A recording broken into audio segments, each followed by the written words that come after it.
तो जय श्री कृष्ण, राधे राधे। बृहस्पतिवार की कहानी सुनो। बृहस्पतिवार की कहानी। एक दादी पोती थी। दादी ने पोती की शादी कर दी। कुछ दिनों के बाद पोती घर में आई। दादी ने पूछा, बेटी तेरे को कैसा घर बार मिला? पोती बोली, दादी तूने तो मेरा ऐसी जगह विवाह कर दिया जिस घर में ना खाने को दाना ना नहाने को पानी। कुछ दिनों के बाद उसकी ससुराल से लेने आई। आते ही बुढ़िया बोली, मैं तो नहीं भेजती, ना तुम्हारे घर में खाने को ना दाने ना नहाने को पानी। तो पोती बोली कि दादी मैं तो जाऊंगी, तूने पूछा था तो मैंने बता दिया। शादी के बाद ससुराल ही लड़की का घर होता है। अब वह अपनी ससुराल आ गई। उनके घर में सासू खाना बनाती थी। सबसे पहले ससुर जी खाना खाते थे, फिर देवर और जेठ खाते थे। सब दो दो रोटी खाकर उठ जाते। गुरुवार का दिन आया तो वह अपनी सास से बोली, आज खाना मैं बनाऊंगी। उसने सबसे पहले एक रोटी गाय की निकाली, एक कुत्ते की, एक कौवे की, एक ब्राह्मण की। इस तरह से 4 रोटी निकाल दी। देवरानी और जेठानी आपस में बोलने लगी कि आज तो 2 रोटी से भी जाएंगे।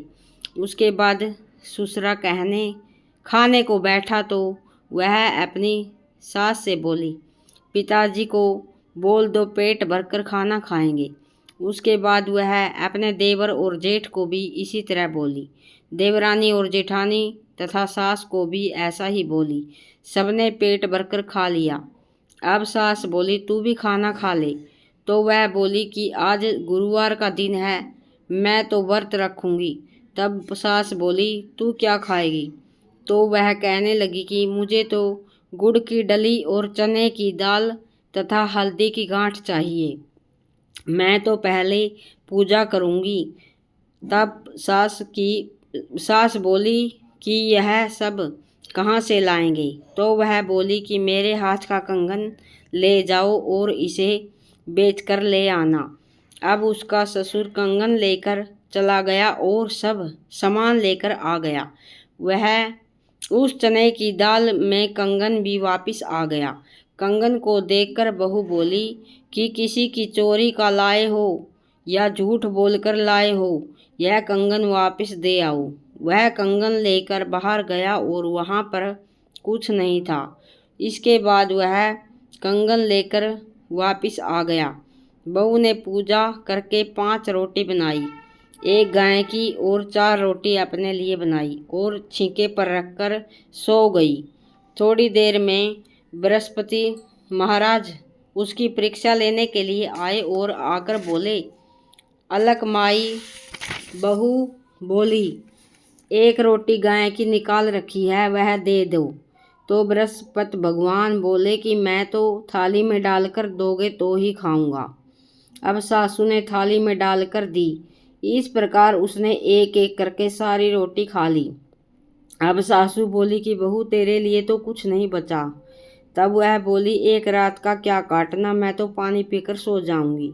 बृहस्पति महाराज जी उसकी परीक्षा लेने के बाद जाते समय उसकी झोपड़ी को लात मार गए तो उसकी झोपड़ी महल बन गई।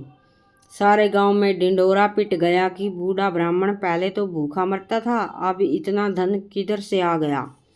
अब उसको राजा के दरबार में बुलाया गया तो बहू बोली, राजा होगा अपने घर का, मैं तो केले के नीचे मिलूंगी।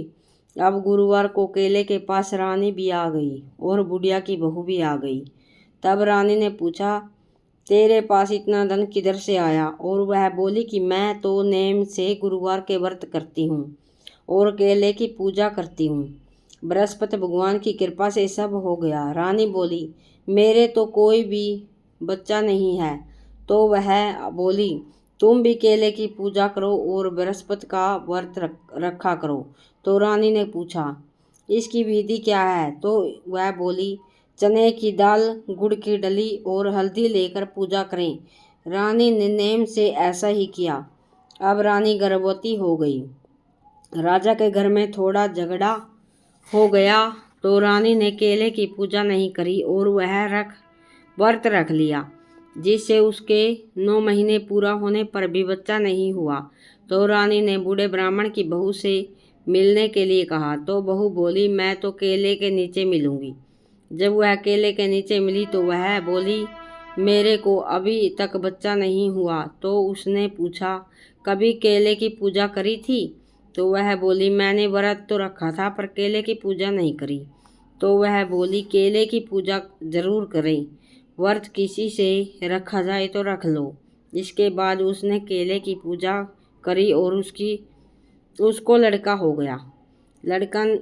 राजा ने ढिंढोरा पिटवा दिया कि सब कोई केले की पूजा जरूर करें। हे बृहस्पति देव महाराज, जैसे रानी पर और बूढ़े ब्राह्मण की बहू पर प्रसन्न हुए, वैसे सब किसी पर होवे।